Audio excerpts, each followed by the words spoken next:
विकटोत्कटसुन्दरदन्तिमुखं भुजगेन्द्रसुसर्पगदाभरणं गजनीलगजेन्द्रगणाधिपतिं प्रणतोऽस्मि विनायकहस्तिमुखम्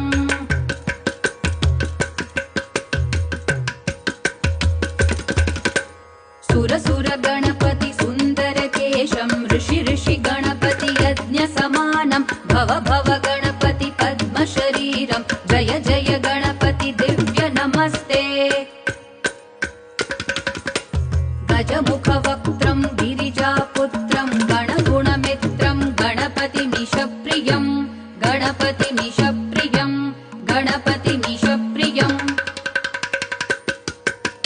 करधृतपरशुं